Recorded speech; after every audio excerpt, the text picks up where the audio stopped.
Jake, just put your lips together and blow. No, I know. I was in college. I remember.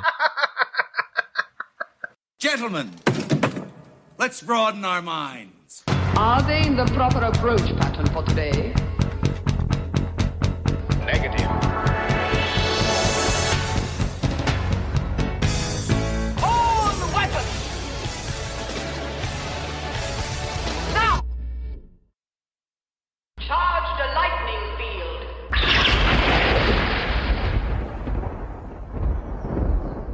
If we were to define Skip's fandom, right? Now I'm curious. We'll say the 3 to 5 things that really make up who and what Skip is as like an internal geek. Oh, now I'm worried.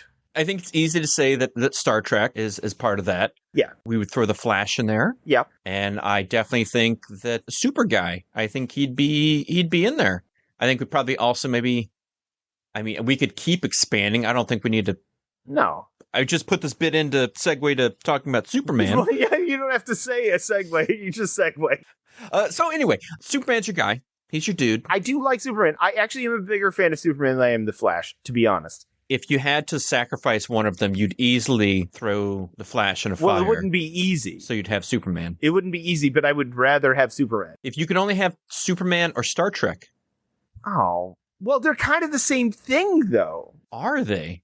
They're hope. Please. Okay. All right. God damn it. Even in Zack Snyder's dark movies, Superman said his symbol stood for hope. And it's funny. While watching this latest Superman film, I did think about Zack Snyder's version in almost reverential isn't the right way, but maybe do I need to go see that again? And we can get to that. Yeah, I get that. When the point comes. I felt the same way in a few places. Sure. So we did both go see this latest Superman, the symbol of hope. Just called Superman, not Superman the movie. Not Man of Steel. Just Superman. Soup's a guy. Right. Just like Abrams did. They realized there was never a movie called Star Trek. Yeah. Just like there was never a movie called Rambo. I wonder if they did a new Star Wars someday, if they just do a Star Wars. Oh, instead of A New Hope? A New Hope, yeah. I don't... that is a really, really interesting premise. I don't think they could, because to this day, they still call Star Wars Star Wars. They don't call it A New Hope. But they say Star who Wars... Does? Who's they? So the reason that they name these things this way is so that the pop culture zeitgeist or whatever will refer to them this way. So like when you say Star Wars, you say, and you mean A New Hope. Everyone knows that. I think we already have generations that never, when they go to like look up on their Disney Plus streaming service, which is the way that they're imbibing the content, It doesn't say Star Wars. It's a Star Wars A New Hope. Right. Which was... They will never have just Star Wars. You still have generations that are now dying off who went to the theaters or rented it on VHS tapes, but that's a thing of the past. It won't be too long until those people do not exist. Yeah, I know. Star Wars is a brand now. I know. And that's, I think, really unfortunate. But you go back 30, 40 years, it was just Star Wars. And then Empire Strikes Back. And then Return of the Jedi. Yes, but we're also approaching it from a time that we existed during that transition. Or relative enough. 100%. Yeah. And maybe they've wiped that out. Yeah, that's going to be gone. It's lingering. But I think when this generation coming up, you know, the people that were born 5, 10, 20, 30 years after we were, when they say Star Wars, they're thinking of Star Wars, the grand thing. They're not thinking of Star Wars, the first movie. They're not thinking A New Hope, right? Well, the only reason that I would think that was different is because with Superman, originally the movie was called Superman Legacy. And then they realized that there was no actual movie called just Superman because the movie that we all know and love with Christopher Reeve was just called Superman the Movie. Just like with Star Trek, where it's like there was no movie called just Star Trek. It was Star Trek the Motion Picture. So that's its only change. Star Wars was just Star Wars. It wasn't called fucking New Hope. It was just called Star Wars. And the title was A New Hope. Period. End of story. And then when they made sequels, they were called something else. Then later, when they wanted to, in the 90s, when Lucas was trying to redo all that shit, that's when you get the episode thing. And they've already gone through that transformation. I don't think you can do a Star Wars movie just called Star Wars, because it has so many branches and so many other things. They've already relabeled themselves like 15 times. I mean, could you have said the same thing about Star Trek? No, because like you have Solo, a Star Wars story, Rogue One, a Star Wars story. You can't just have a movie called Star Wars anymore. I just don't think it works. Well, I'm also talking about like not now. I'm talking about Lucas is dead. You know, it's been how long was it between the Hardy Star Trek and J.J. Abrams Star Trek? You're talking about 2002 to 2009. Well, I mean, I get what you're 7 saying. years? What you're saying is that the problem is that you would have to be so far away from it that you would actually straight up reboot it to do a movie just called Star Wars. And I don't see that working with Star Wars because it's such a legacy fandom. That could happen, but you'd have to be so far down the road. This is all a tangent anyway that is unnecessary. We don't care about any of it. It was just like a tangential, like, hey, could you just call something Star Wars again? James Gunn didn't even want to call it Superman. He wanted to call it Superman Legacy, which is also not a good title for that movie if I think about it. But it doesn't matter. It's just called Superman. There's no philosophical thing behind it. It just feels like a reboot and feels like a new thing without having to come up with a subtitle like Into Darkness. We have both now seen the movie. What are your opening thoughts? In all honesty, when the film was done and both stinger scenes finished, I was kind of on the impression that was fine. Mm-hmm. It did what it said it was going to do on the box. I didn't really feel like it was a film designed for me. It didn't, I felt, do anything special, but it was generally entertaining. I don't think it scratched any deeper itches or really plumbed much of the depths of what superhero films could be. Mm-hmm. But it wasn't bad. It No. wasn't unskilled. I think maybe the pacing's a little off. Some of the plot stuff is a little sloppy. I think a lot of the characters are fairly flat, some completely ill-defined. And they kind of aren't that interested in explaining the world that much. But dropped into a superhero blockbuster film, are you hoping to have a bubblegum popcorn time? It does that. It fulfills that desire. It is not unenjoyable, but it was unspectacular. Yeah, I mean, it's hard for me to disagree with you on that. It's very James Gunn, but not in the ways that I thought it was going to be. I honestly thought it was going to tug at the heartstrings more. I thought it was going to be funnier than it was, because that's what I expect from a James Gunn movie, Yeah. But it didn't. That's kind of his role. That's what he's done in all of his, especially bigger blockbuster things. Absolutely. It's the only reason that Guardians worked, was that he tugged on the heartstrings and made the right jokes at the right times. And I know you and I kind of disagree on the original Guardians, not the sequels. The original Guardians of the Galaxy, as a movie-going experience, enjoyed it. It is a popcorn thing. It tugged on the heartstrings. It did all the stuff that you want to see. I think it's kind of impeccable in that sense, especially since they are characters that nobody knows about, that are like you and I know who Rocket Raccoon was, but before Guardians, nobody knew who fucking Groot or Rocket Raccoon was. Right. Plus, even though the people that knew, like, they don't really have a defined need to be a certain way.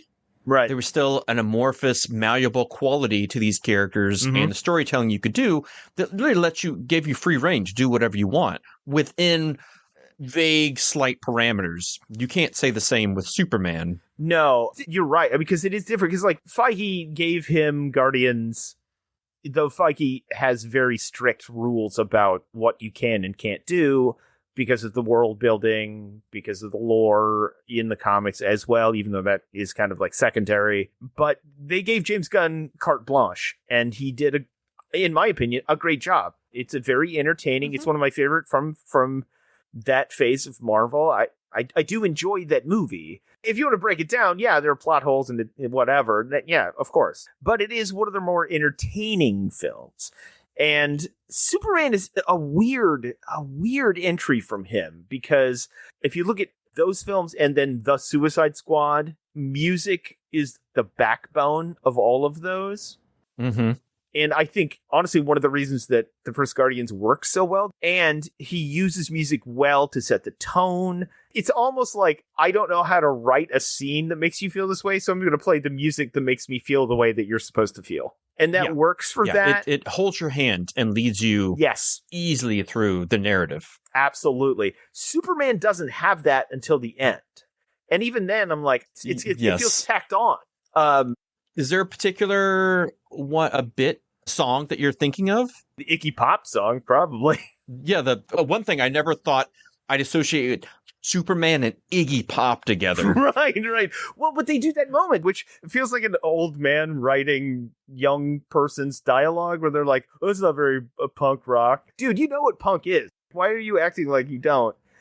I think, honestly, and for this exact reason, I don't like James Gunn's take on Superman, the character, in that he treats him like a fucking bumpkin, like he doesn't understand anything. And it goes to the way that he portrays the Kents. Literally, stride for stride mentally with you on this? It's like they... Where and when are they from? Yeah, are they from Kansas or are they from... 1930s Dust Bowl? Right, exactly. I was like, is this hillbilly elegy? What is happening here? Yeah. It's like the accents are from... Yeah, the accents are from the Deep South. Yeah. Their knowledge of the world is from the 30s. Yeah. It's like, what are you trying... James Gunn is from St. Louis, dude. He's from here. Like... Why are you making them this way? What are you talking about? And we had so many versions of the Kents over the years that you can tell this story. I mean, look at Smallville, where it's like, yes, they are rural, but not uneducated. Right. Not adaptable to the 21st century. Right. I don't understand. I mean, I did not. Yeah, I get what they're doing, but I did not like that version.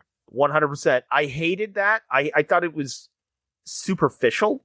So that scene that he has, that Clark has with his father, is supposed to be like super inspirational.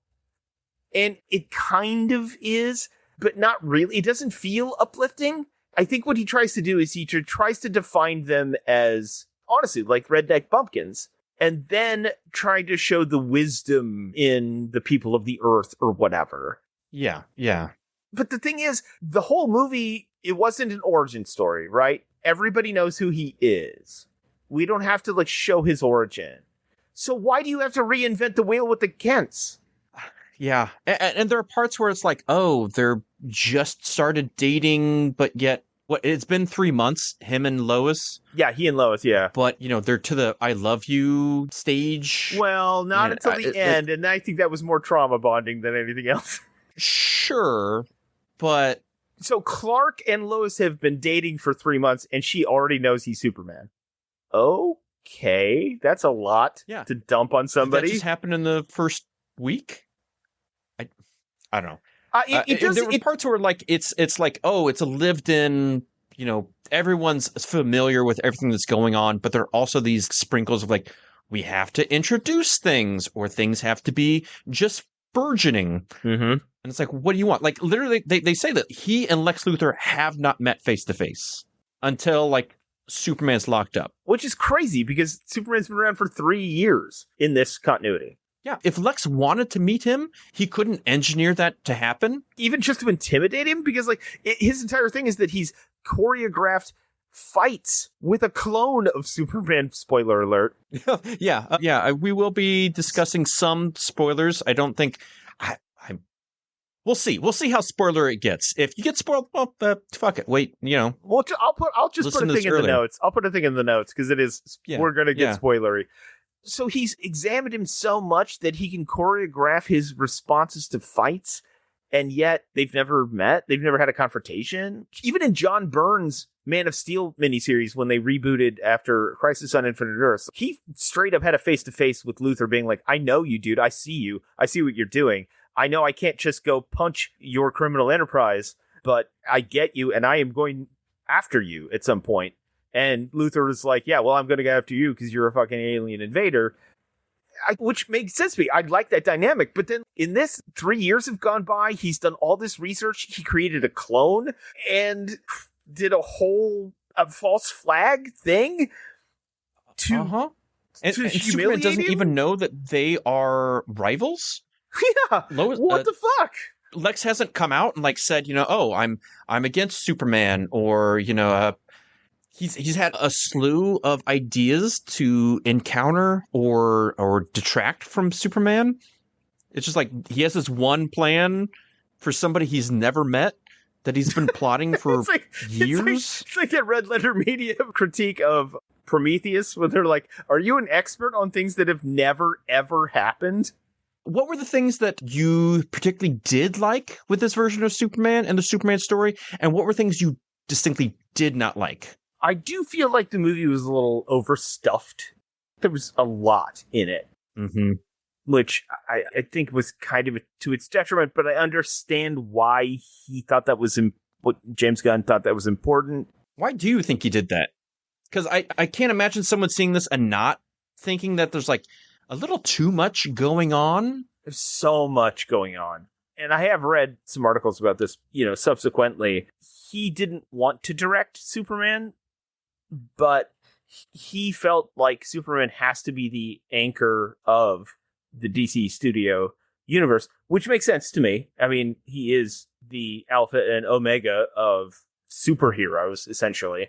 So you kind of have to start with Superman, especially since he did Brightburn. He did Brightburn? Yeah, he wrote and directed Brightburn. I don't think he directed it. It doesn't show up in his... Maybe am I looking at the wrong thing? No, he did Super. I don't think he did Brightburn. He did Super, for sure. Which is just different take on Kick-Ass. Yeah, the Brightburn wasn't him. I thought that asshole wrote Brightburn. Oh, okay, hold on. Let me figure out which one you mean when you say asshole. Is it Max Landis? You got it. Nailed it. That is who I was talking about. Actually, no, it was Brian Gunn and Mark Gunn. Are these his brothers? Who are these Gunns? Born in St. Louis, Missouri. Is this guy related?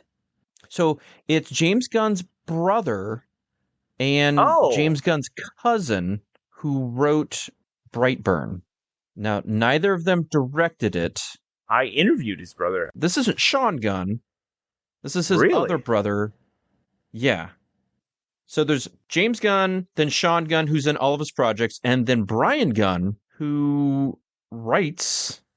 he's written Brightburn and Journey to the Mystery Island, and then some other things. Bring It On Again. The straight to video. What a fucking epic fucking filmography. I mean, I'm cutting out the PG porn or the gayosity that he wrote. Wow.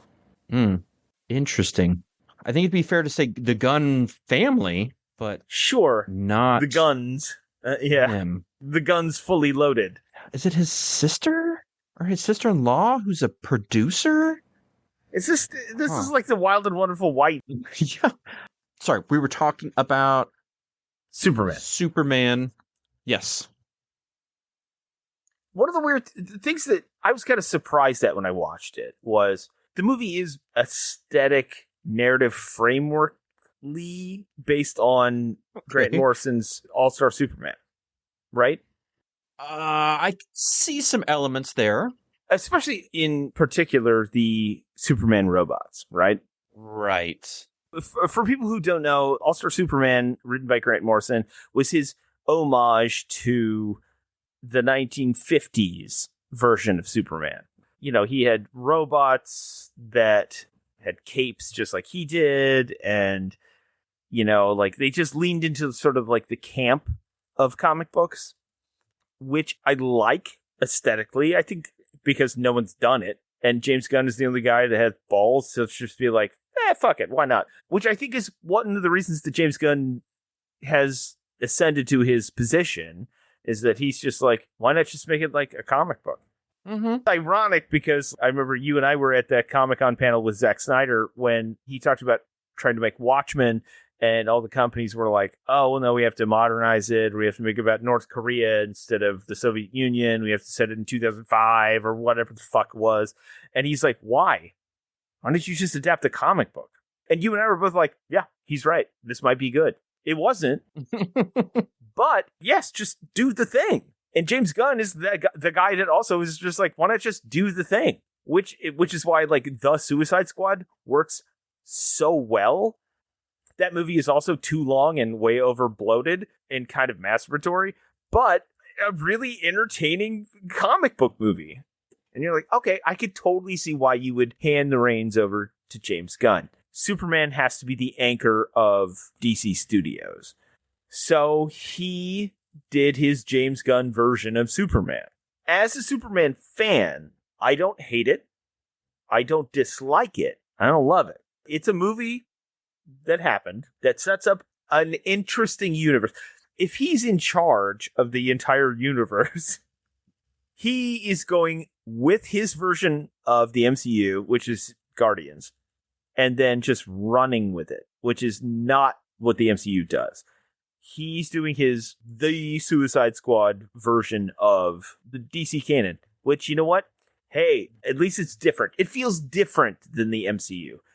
Legitimately. I don't know that I enjoyed it entirely, but at least it was different. And I feel like that's going to set the tone for the rest of the DCU, which, by the way, James Gunn has come out and said that the tone of Superman is not going to be the tone of the other DCU movies. At the same time, I feel like it 100% sets the tone for that. He does at least understand on a surface level who Superman is.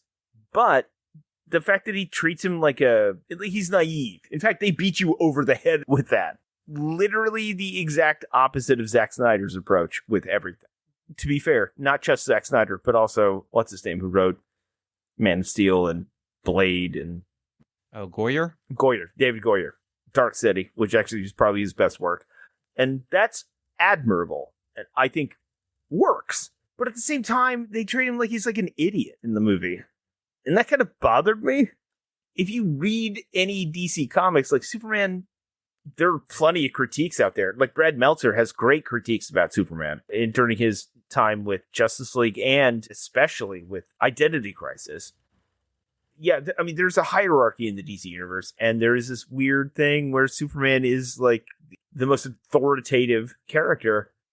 Even Brad Meltzer knew that like there's subtlety with Superman, and he is a difficult character to write, understandably, because of the fact that there are other superheroes and other canon going on. Only James Gunn has the balls to just do the thing. Okay. One, yes, he has the balls to do it, but is it always a good thing? Oh, no. Debatable. It's debatable, yeah. The CGI, you can't bad. possibly use a real dog sometimes here? Use a dog. Just use a dog. It looked weird. It wasn't like Rocket where like he can stand upright and he's a raccoon, so you have to do CGI. Okay, I get that. But you couldn't just use a dog?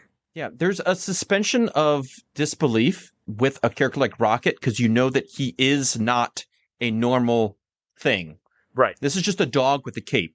Right. And by putting a CG and doing like close-ups of the CGI of like him panting on Lois's lap and things, it doesn't look real. It looks so fake. This is one of the problems I had with the movie was that he has these weird parallel lines running where, okay, so I have Crypto to sort of be the, heartstring tugging character, and you really want to care about him, which you do. I mean, he does do a decent job, not a great job, but a decent job. I'm going to push back on that. No, I don't think he does a good pull on the heartstrings emotional core of this film.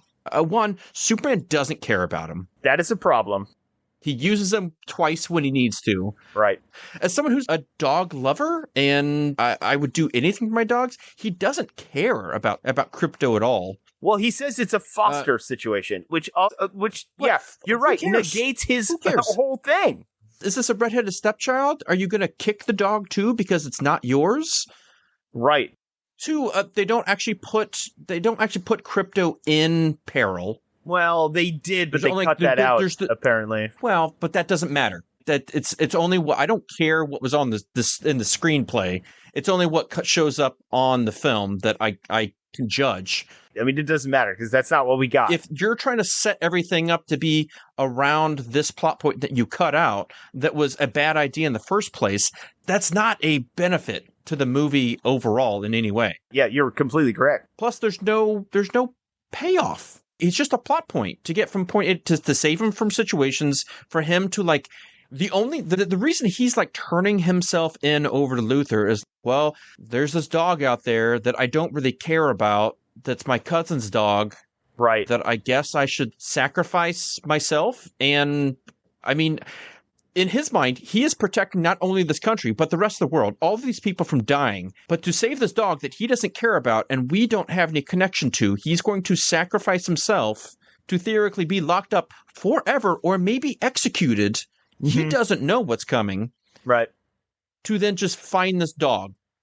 And then once he finds the dog, there's not any like, hey, we're like, I love you. And like, there's this connection. It's like, hey, go do this thing. Save me from this proton river. Go get these orbs that are floating around.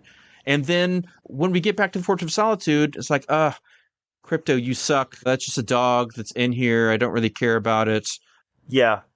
Your owner shows up and loves you. That's great. For 5 that's seconds. Not an emotional connection. That's a reason to make a Crypto popcorn bucket. That's a reason to sell. If you want like capitalism, putting Crypto in a Superman movie, that to me comes off more of like, I want to sell a Crypto toy than it is I want to put him in for emotional resonance. Now, if you want to just add things from the DC lore, which they do a lot in this movie, they're shoving a lot of stuff in there, whether it fits or not. And that's cool in a way. It pokes at that nostalgia button and it's like, hey, I like comic books. This is more comic book stuff. But just putting a bunch of comic book stuff into a comic book movie does not make a good comic book movie. They need to be separate entities. And they're the best ones function as separate entities for a reason. I don't think Crypto really does enough to drive the story along, connect with me emotionally. And Crypto's a kind of a symbol of a larger problem, I think, in this film. People are just here to get from point A to point B. Who am I really connecting with on an emotional level? Is it Lois?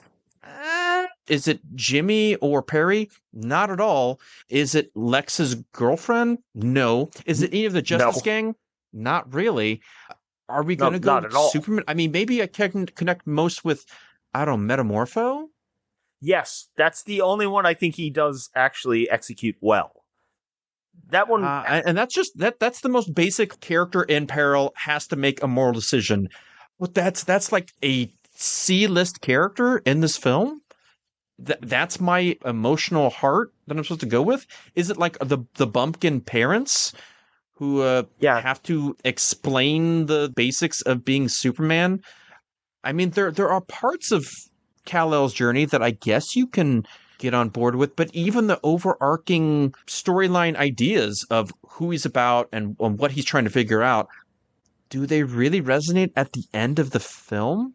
That no, I'm a punk rocker because I guess I'm doing stuff old school and I'm not gonna listen to. I can care about people and I can show empathy and I'm here for the greater good, and that's punk rock. Because that's against the grain. But if that's the story you wanted to tell, there's an entire better story written about that. That's like the Manchester Black story. If that's the story you want to tell, 1,000,000%. put the Manchester Black story as this. Superman versus the Elite. Yes. Exactly. And if you want to put Lex Luthor is in charge of the Elite and they are being manipulated into having this war where he's going to turn into Doctor Doom, which again, we literally have Doctor Doom coming, and they set up a plot line in this movie that has Luther trying to become Doctor Doom. Yes. I don't know what you're trying to do with that. Yeah. I don't remember him ever doing that in comic books before. That seems really base for what Lex is about. Well, the problem is that James Gunn's trying to do too much. He's trying to square a lot you can't do in one movie. He's trying super hard to pay homage to the Donner films, which he does actually a really good job of doing. Yeah. In fact, he kind of includes that Superman Returns is in canon, if you watch it. Well, how does he do that? The Daily Planet, their news floor, it's the same set. Okay. Not in canon, but is a reference. Right. The entire movie is just references. Whatever. It's a 75, 80-year-old character. I mean, I get that. No, and some of the references are fine. Like in the opening credits, doing that 3D graphics, or the underlying score that hits the beats from the original song. That's iconic. There's a lot of those bits in there, and I get, and they were fine. Some of them are great. Some of them are bad. And yeah, you hit on a lot of things there.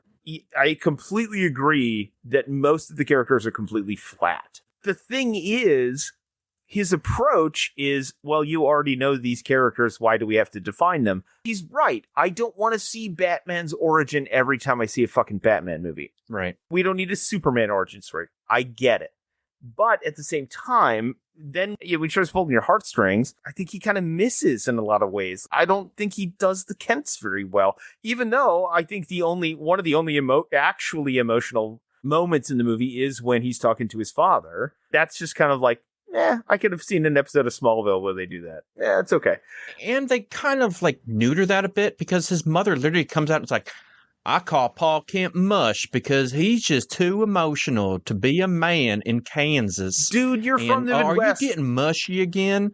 And if you're like, hey, it is, I read it as a little less masculine to be overly emotional, that we need to kind of degrade you. Yeah. And then that's supposed to be the moment that we identify with the emotions. What are you trying to do there? I totally see where you're coming from there. I don't think it's quite that. I think it's more he's trying to do wisdom from the masses thing, but it doesn't work because Kansas isn't the South, and B, he's from fucking the Midwest. He knows what Midwest sadly, the Kevin Costner version of that makes way more sense than the weird Southern thing that he's doing. He's doing he's doing tropes. If you look at his entire body of work, even going back to I don't know, fucking his remake of Dawn of the Dead, it's tropes. Sometimes they work, sometimes they don't. And this one, okay, so you're going to do the whole Clark thing, and you want to do the whole, going home, reorienting, reconnecting with your roots and your moral, standards or whatever. Fine.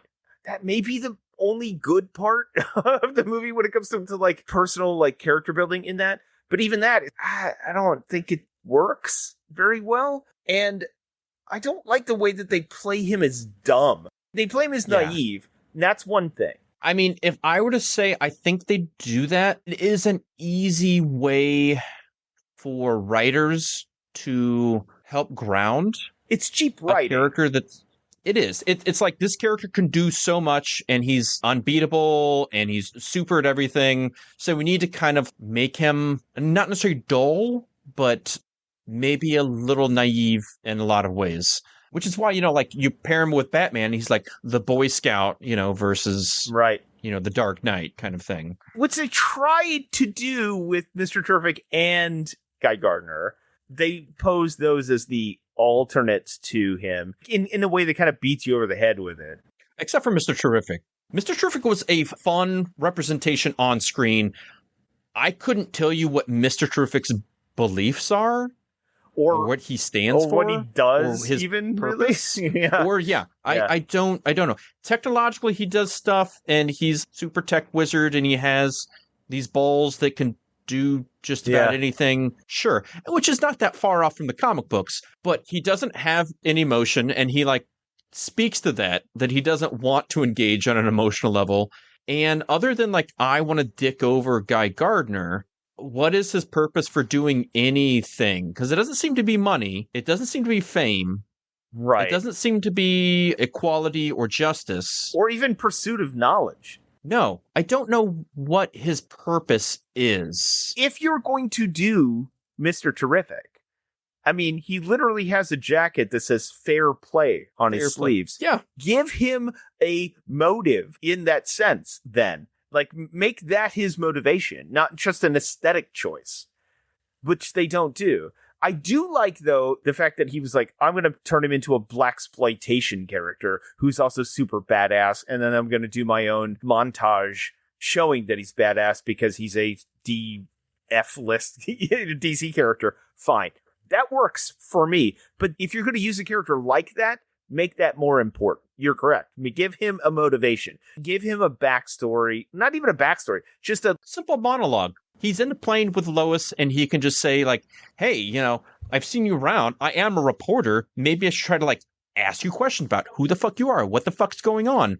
And he can kind of explain, I stand for this, and this is, like, what I do, and I'm doing this for this. They kind of do that because, like, they all say no when she comes to them. And then he actually does do a scene where he's like, well, fuck, this is for the science. Kind of. He says, hey, you know, I got to make sure that this pocket dimension thing is real. And I want to piss off Guy Gardner because he doesn't want to do this. But that still doesn't tell me anything about who he is or what he's about. He's highlighted to be, like, the breakout character from this film. It's like Crypto and him. I think that's a cool fucking idea. But no, you're right. They don't do anything with it. There's no motivation there. They basically make Sweetback for no reason. Why does he have fair play on his sleeves? They make a point to show him putting on his jacket. Then why? That would be cool. And you know what? James Gunn would be a good person to do that. And they don't do it. They just, like, gloss over it. Yeah. And on top of that, think about that scene where he finally decides to go with Lois. And they do that scene where it takes forever for the fucking garage door to open. That is such a weird tacked on. In the Guardians movies, that scene at least would have made sense. It would have flowed within the jokes of the movie. But that one was just kind of like, I need something funny here. Yeah, it's comic relief. But it doesn't work. There was no payoff. There was no buildup. It was just kind of like this. And then that happened, and that was it. And they never addressed it again. Like, it didn't work comedically. This is the weird thing about the movie in general. It's a James Gunn movie that doesn't seem like it's done by James Gunn. It feels like he's fighting himself in this movie. I could get on board if I could talk to him and he'd be like, yeah, I didn't want to do it, but they wanted me to anchor the universe and I have a name and yada, yada, yada. But if you're going to expand this universe, don't direct this movie. He's the wrong pick for this movie. Even as written, right? Didn't it feel like it should have belonged to somebody else? Well, it's tough because so much of it is James Gunn's Superman, James Gunn's DC Universe. Right. So when you set it up like that, I'm getting exactly what I expect. And it's hard for me to not see what's coming and, you know, be prepared for that. I'm expecting that similar type of, like, oh, that happened humor, which is kind of like what dominates Marvel films for mostly ill at this point. It was like, oh, that's cute when it first began 20 years ago, but I don't need that. Oh, then that happened. That's Peter Quill's whole spiel. That's his whole thing. And adding that to these characters, I mean, I just expected that. So when it happens, I'm not, not anticipating it or being rubbed the wrong way with it. Well, I mean, you're completely correct. The worst part about that, though, is that if you really look at the MCU, I think, honestly, the only things that give those moments that James Gunn does real validity is when the Russo brothers translate it in Infinity War and Endgame. They bring in Guardians with James Gunn's humor, and they manage to meld that into the sober, like, darker, more realistic, MCU. My favorite moment in the entirety of the MCU is in Infinity War when Tony is coordinating with the Guardians. And they do a dumb joke about, like, he says something about being plucky. And then Star-Lord's like, well, don't call us plucky. We know what that means. And Tony just kind of looks at them and he sighs. He's like, okay. It's like such a sobering moment when the silliness and the reality come together. A lot of those things that makes the Gunn movies popular, honestly, I think the Russo brothers made them better. You need somebody else in the room. You need a Lawrence Kasdan type in the room, right? He does the James Gunn stuff, but some of it just seems performative. I figured it would be funnier. I thought it would be more heartfelt. I expected tugging on the heartstrings more than it did. And the stuff that they didn't really work that well. And this is not to say I disliked the movie. I think it was still overall an entertaining and one of the better DC movies. Well, probably the best DC movie that's come out in a long time. Which one was better in your mind? Suicide Squad or Superman? I think I like Suicide Squad better than Superman. I mean, I would agree. I think it works better within the realms of what it's trying to do. Yeah. And it still sets up a larger universe, but not sacrificing the narrative. That Superman, I think, has a problem with, like you were saying, like, we don't care about Crypto because it's not Superman's dog. It's Supergirl's dog. Only so that we can set up the fact that Supergirl's coming out. If you had just made it Superman's dog and made that more interactive, it would have been a better movie. And doing what he thought he was doing. Just make him care about the goddamn dog. Yes! That would mean so much more. I kind of see him act with Crypto, and I'm like, you know what? Fuck you, Superman. Why don't you go, like, take care of this dog? He's just in the Fortress of Solitude for, I don't know, days, weeks, months on end by himself with these robots? It's the death of the Superman robot. You're supposed to feel something, like it's the death of character in Guardians or whatever, or like the death of another Ellen Tida character in Rogue One. You're supposed to feel something when he dies. You don't. I was like, okay, well, I guess the Superman robot died. But that was supposed to be like an emotional moment, and it wasn't. They make a point at the beginning of the film that these guys have no names. They have no purpose other than to serve me, and they are not something to be emotional with at all. So then to kill them, and the one dies in his arms, who could possibly care? And I'm not supposed to care. But then you set up scenes where you're supposed to care, and you're like, why? What is the point of the scene? Especially since he offloads that to Crypto. Yeah. It's so contradictory. It fights against itself the entire time. Not in a way that is so detrimental that you hate it, but in a way that you're like, well, that happened. You know? Yes, I know that's an ironic thing to say. But okay, the Justice Gang. Thumbs up, thumbs down, thoughts? It feels like a plot device to set up something else, which is fine. Yeah, I could have done some more with, like, these are all heroes for hire. There's only the privatization of metahumans, yes. Yeah, you could say something with that. They don't at all. But again, all right, Lex Luthor. I know you were a little hesitant about this casting originally. How did you feel the portrayal? How did Nicholas Hoult do? His ideas, his schemes, his dialogue?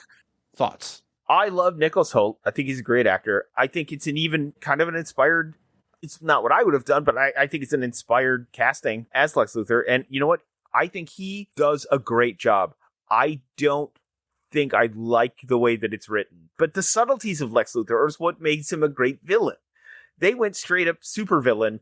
They give you a couple of lines to explain why he can do what he does, but it didn't work for me. The whole character didn't work for me. Mm-hmm. And then you get to Ultraman, which was just a setup for Bizarro, obviously. Or Superman 4. Well, yeah, no, they make reference to Superman. Okay, exactly. So if you want to do quick hits, here it is. The things I do really, really, really like about the movie is that James Gunn is meticulous in his specific references. He makes decisions and he stands by them, and he goes for very specific deep cut references. What state license plates are in a Superman movie. This movie straight up has Delaware plates. End of story. And I'm like, okay, he made a decision and I'm with you. We don't have to debate this anymore. And then he does the whole like hypno glasses thing. Yeah, whatever. That's a James Gunn hand wavy thing. That's fine. But then when they reveal Ultraman to be Bizarro, essentially, he's got long hair and a black suit. Yeah. It's very obviously a reference to the death of Superman, right? I mean, like, I get it. Cool. You're making a decision. You're not being wishy-washy. You're just doing it. Good. Don't leave it up to Jeff Johns to write a story about how Wonder Woman raped a dude. Go for it. And he does. And for the most part, it works. It doesn't work in a lot of ways because he doesn't understand Superman, though he does. Like, he doesn't know how to write Superman, but he understands the core of the character in a certain sense. He makes him kind of a country bumpkin and kind of a naive idiot, but at the same time, he understands that he is fundamentally good, which is a rip on David Goyer and Zack Snyder. But at the same time, his approach is also kind of contradictory because he's fighting the fucking kaiju and he's like, eyes up here, that confidence, that authoritative thing that Superman has, which is, I think, great. But then is also, he's an idiot the rest of the movie. And you're like, well, which is he? That's one of the things that Christopher Reeve does so well. Mm-hmm. Oh, I wish I could do this. I wish I could save it or whatever. And then everybody makes fun of him. He would just figure it out. Like in that Manchester Black story we were talking about. And that's what Christopher Reeve brought to the character. He had that gravitas. You know, like when Lois interviews him and he's like, every answer he has to her questions made sense. And they were well thought out and confident and sort of authoritative. That's what made him Superman. Not what he looked like in the suit. Not with the things he did in the movie. The dialogue and the way he handled things is what made him Superman. In this movie, they do it like half the time, and then the other half the time, he makes him a silly dumbass. And it's like, just pick a lane. Pick a Lois Lane. And then we're not even getting into the Jimmy Olsen thing, which I did find entertaining, but also they didn't give you enough to make that make sense. I mean, they do reference why, and, you know, it's kind of just a shoulder shrug. It's an in-joke. It's supposed to be funny. That's fine. Not everything has to be. It's fine. There are things that can just be comic book non sequiturs that are thrown in here to spice up action or add some comedic bits. Not everything has to have dramatic heft, a long backstory, a monologue, whatever. But you do have to have some of those things. Right. Otherwise, it's going to feel patchy. It's going to feel spotty. It's going to feel disconnected. And the flow isn't going to be, which I think is Superman's problem. Overall, it is an enjoying... You enjoy your time in the theater. Yes. But it just feels a little disconnected. It feels disjointed, for sure. Yeah. Nothing about it hits fully right. Right. It's all like 60 to 70% of what you want, but there's nothing like, right. Well, that's it. That's 100% what it should be, what I want it to be across the board. So that makes for a solid C, but... Look at the theme song. I'm like, oh, great, they use John Williams' theme, but they kind of don't. Like, they use it, but it's like in sporadic ways, and then they go away from it. It's never a build to the dramatic build of when John Williams used it. You know what I mean? They do the dramatic build when the kids are lifting the flag. Sure, but honestly, I feel more emotion from Superman Returns when they do that than I did in that movie. It's not enough. It seems like he's fighting himself in this movie. I think he's trying to cover his bases because one, the generation this is made for is not someone who saw the 1970s Superman. This is a movie to wink and nod and show references and reverence to those past films, but not be beholden to them and do something new for this newer audience. I think some of it is a positive and some of it's detrimental. I don't think the movie fully works, but I do think it's enjoyable. Yep. Yeah, and that's kind of where I come at. It's like a B-, I think, probably, or a B. Yeah, and I go like a C, Yeah, I can see C+. C+. Actually, the more that I've talked to you and thought about it, the less I like it. Me too, yeah, I know. When I saw it, I wasn't enamored with it. I was just like, I'm confused. Why is there so much going on? Yeah, there's just too much going on.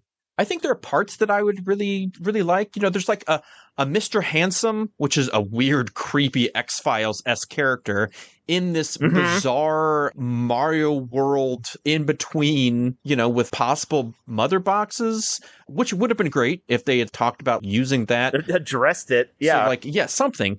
It doesn't really fit in this film, but it feels like context. 3 different movies in one movie. It's like... It's the sloppiness, there's just too much. He's doing what Lex Luthor did and trying to create a universe, but in one movie. It does work in certain ways.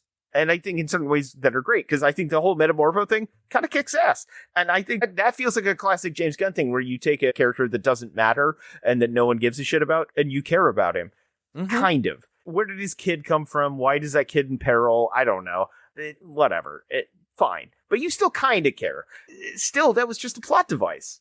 It advanced the plot, but I don't know that it did anything for the universe. Or, because he just, like, literally walks away into the woods, like Bruce Banner in the whole TV show. Yeah. It's a sloppy Joe of a fucking superhero movie, but one that you don't mind eating. Yeah. I mean, Sloppy Joe is perfect because a Sloppy Joe, it's something for the unwashed masses that you're just going to have a tasty treat that's not ideally nutritious, but gets enough. You know, you're getting your protein, you're getting some carbohydrates, you're getting lots of sodium, but it's like something to have around the dinner table, you know, in the middle of the week with your family.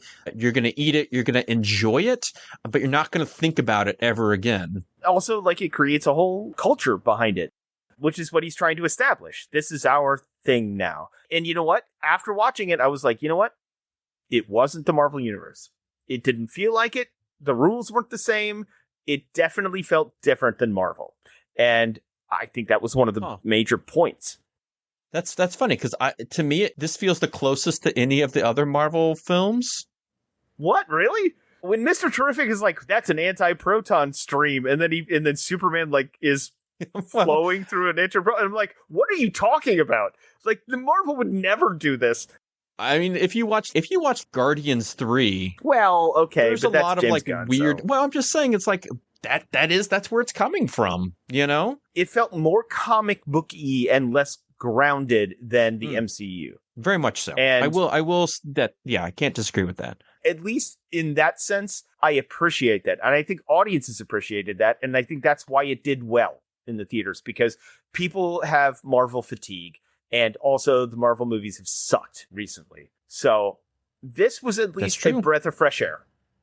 Although, would you want more in this vein? Like, if this is what you got, DC going forward, are you happy with that? I mean, that's a complicated question. I'm not really sure. And we don't have time to really get into it, but I don't want James Gunn to do another Superman movie. I'm glad this happened, and it's interesting that it created another universe, and I'm kind of glad that a guy that really appreciates detail and minutia and world building is in charge. I don't want him to direct another Superman movie. I would like to see this universe go on. This is at least different. It's not something that's run itself into the ground. I'm excited about that possibility. I would like to see somebody do a Superman sequel that has like a more epic vision that inspires you more, you know, like that gives you that sense of awe. And this one just felt like James Gunn had to do it, and he did his best. And some of it's great, and some of it's just okay. I'm not going to come away from this film feeling like you would if you were a kid watching Donner Superman, obviously, or Tim Burton's Batman. It's just I think those are both stronger visions than this. Right, but this is the vision of an entire universe, and it shows that he's not focusing on Superman. He's focusing on the DCU. Yeah. And I think that's kind of its detriment. Yeah. I mean, it's good that it opens up a lot of doorways, but if you're trying to tell a coherent, streamlined narrative, that's not the way to go. It doesn't work. No. I mean, and it's not that it's bad. I mean, we've seen. I think Guardians 3 is kind of bad. Same. But this Guardians 2 is kind of bad. But like Guardians 2 is like half and half. It's like Guardians 1 is 90% great. Yeah. Guardians 2 is about 50-50. Guardians 3 is like 30%, which is essentially just the soul-crushing rocket story. Everything else about it sucks. You're right. Everything else in that movie sucks. That part is legitimately some of the best MCU stuff ever. The soul-crushing rocket thing, which I never want to see ever again because it's so heartbreaking. Yeah. It's like, oh, yeah. I guess, not every piece of art needs to be entertaining, as they say. Right. It's not a bad movie. It's actually, in fact, a good movie. And we had basically the same review of The Flash, which is like, it's not as bad as people think it is. It's not good. It's we agreed on this. It's bad. It's bad. This is much just better not than as The bad Flash. as people think it is. It's maybe not 100%. well, It's 1,000,000% better than The Flash. I guess I have a better feel for what I think most people like this film a lot more than we do. Oh yeah, most people. And I don't know what the consensus is on The Flash. There's a lot. We didn't even get into the politics of this film. Well, I mean, Superman has always been political. It always has been, yes. Yeah, so whatever. That's a different story too. We don't have time to get into all of that. We will critique it. We think it's a kind of a mess of a movie. It is an enjoyable watch. And it at least sets up something different for superhero films going forward. It doesn't feel like it's the MCU rubber stamp formulaic thing that has been just a copy of a copy of a copy into mediocrity that the MCU has been. It's at least something fresh and new. And even if it's limited by James Gunn, because he feels like he has a ceiling in general, it's something fun. And go to the movie, watch it. Go for it. Have fun. It makes me want to watch Fantastic Four more because I want to see the compare contrast between what they do with that and Superman. Oh, that's funny because I feel like Fantastic Four feels like a desperation. I think trying to do something when you have very little to work with that's never worked before is a big swing that I don't know.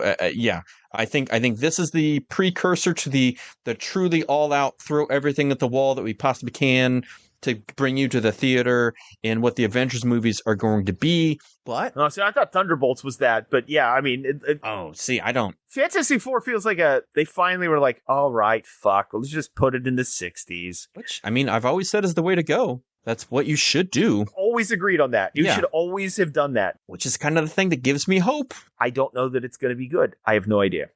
I'm not hopeful, but I'm cautiously optimistic. Yeah, I concur. Okay, one last thing on Superman. I do want to just point out that they did make an entire clone of Superman, and it is complete afterthought in this film. Which, when on the surface, that's crazy. It's bizarro. Well, he's gone. Well, he got thrown into a black hole. Yeah, I know, but it's Superman, so like... Right, and it's comic books, you can always do something, but... Right. I mean, I knew from the very get-go, I didn't know from spoilers or anything, I just knew, like, once they, like, went to the Fortress of Solitude, it's Ultraman, he's a clone, blah, blah, blah, that's why he's in the suit, blah, blah, blah. I get that. Right. But it just seems weird to have that just, like, as just a throwaway plot line in this film. Right. But I do appreciate that in that, I mean, he essentially gives him the whole, like, nuclear man explanation for it. And he is the nuclear man.